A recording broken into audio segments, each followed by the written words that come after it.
どうもベルです。今回は Doomsday の、ヒーローの、ティアリストを作ってみたので、それをもとに、このゲームで、どのヒーローが強くて、どのヒーローがあまり強くないのか、これについてやっていきたいなと思います。レジェンドのヒーロー、だけなんですけども、一番強いヒーローを、S ランク。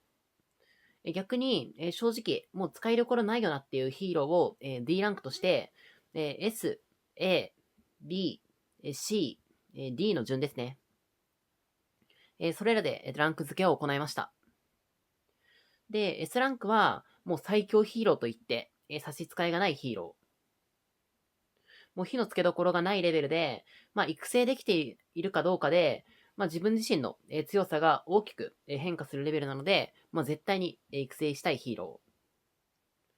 ー。で、A ランクは、めちゃめちゃ強いけど、S ランクのヒーローよりかは、どうしても劣ってしまうことがあって、ただ、基本的には、強いので、非常に育成がお勧めできるヒーローです。また、この場面だけで、考えたら、もう S ランクと、同等以上の強さがあるけども、じゃ万能かどうかっていう面で見ると、ちょっと S ではないなっていうヒーローも、A ランクに置きました。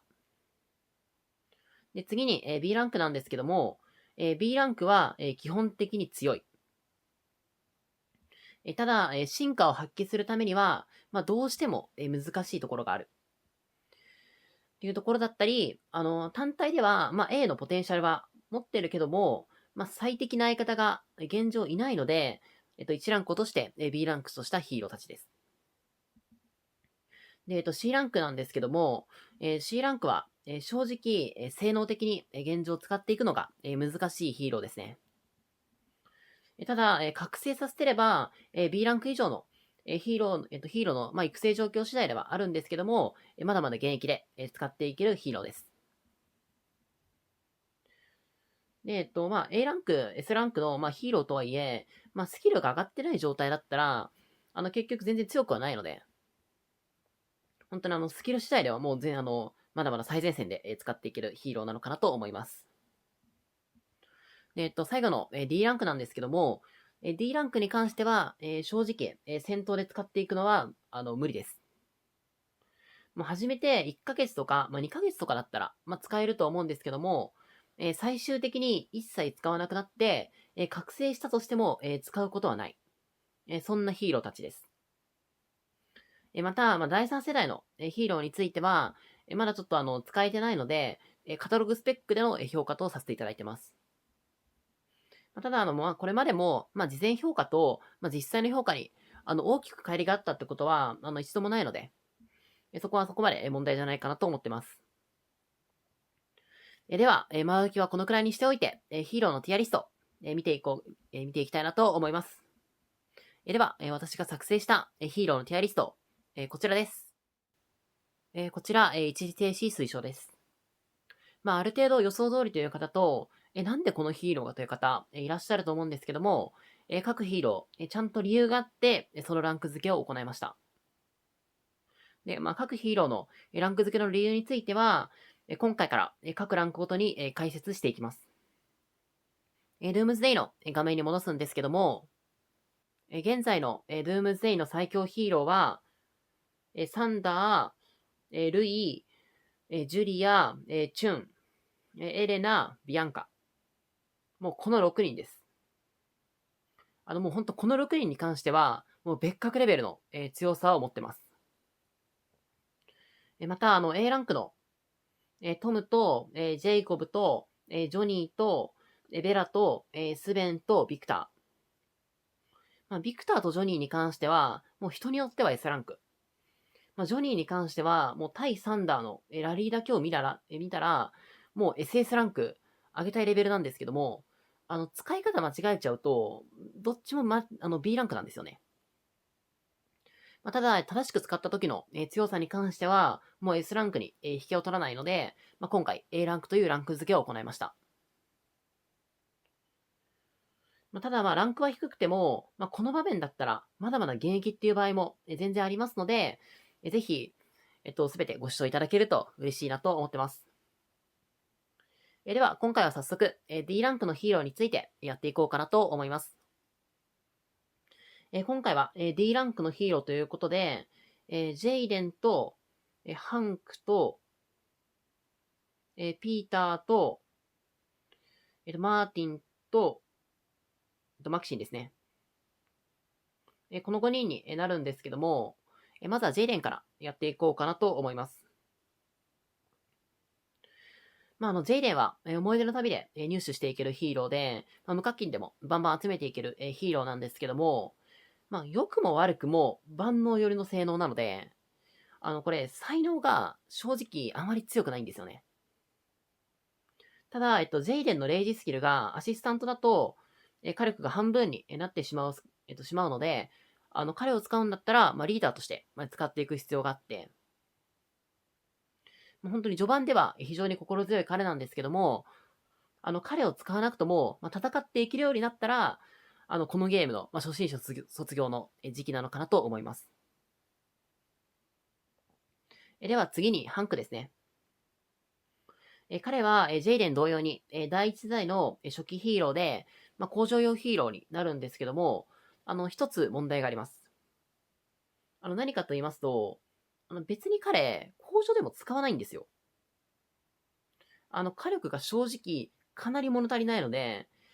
彼を使うくらいだったら、もう火力要員として、ルイとか、もうジョニーとか、あとベラとかスベンとか、もうそっち使った方が全然強いんですよね。またこの第2スキル、見張り台と書いてあるんですけども、これ同盟の見張り台に関しては、効果がありません。これ、効果があるのは、シェルターにある、見張り台のみです。こちらですね。本当にこれ英語版だと、このシェルターの見張り台と、同盟の見張り台、名前がちゃんと違うので分かりやすいんですけども、これ日本語版だとちょっと分かりづらいですよね。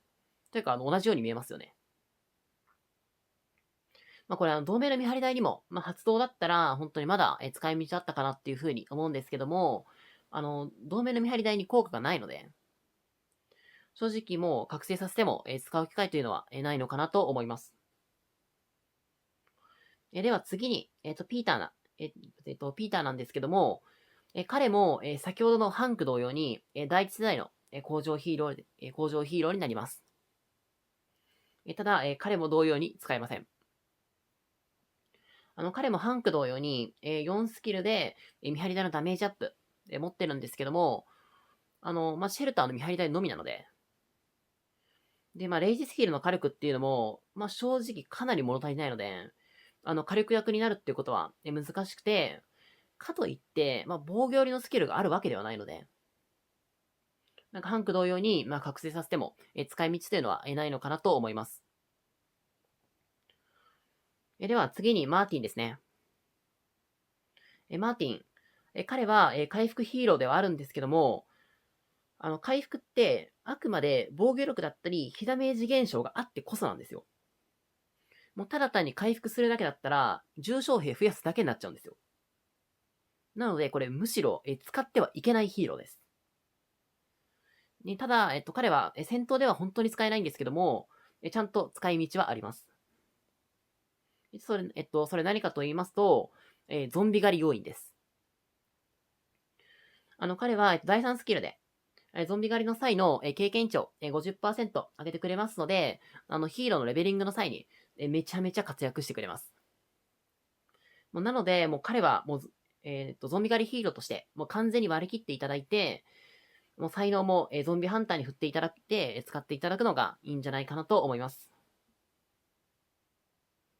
では最後に、マキシンなんですけども、もうそもそも彼女って、戦闘用ヒーローじゃないんですよね。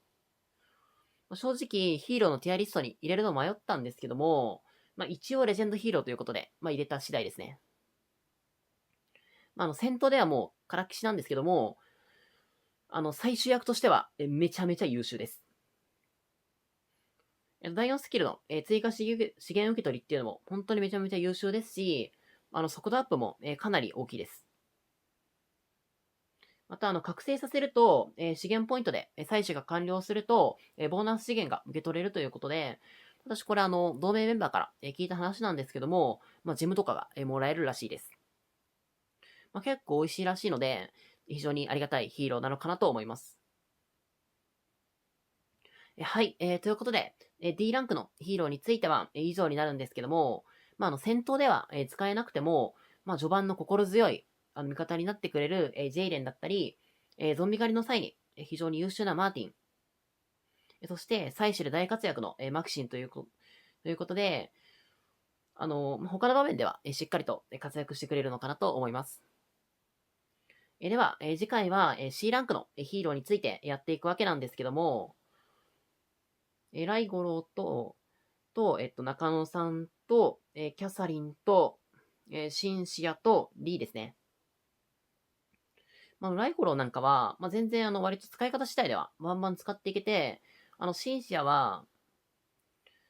ですね、こちらですね。シンシアは、野戦才能と、騎兵部隊の、才能を持ってますので、足が本当にめちゃめちゃ速くて、バウンティーでも大活躍なんですよ。ちゃんと活躍、あと、あれですね、闇の封鎖とか、あと、ショートレイドとか、アイランドレイドでの耐力とか、もうそれでめちゃめちゃ活躍してくれます。本当他のヒーローも、ちゃんと活躍するところがあるヒーローなので、ぜひ、次回の動画もご視聴いただけると嬉しいなと思います。では、今回の動画はこの辺りで、締めたいなと思います。最後までご視聴いただきありがとうございました。チャンネル登録および、概要欄より X のフォローをしていただけるとめちゃめちゃ嬉しいので、ぜひよろしくお願いいたしますというところで、バイバーイ。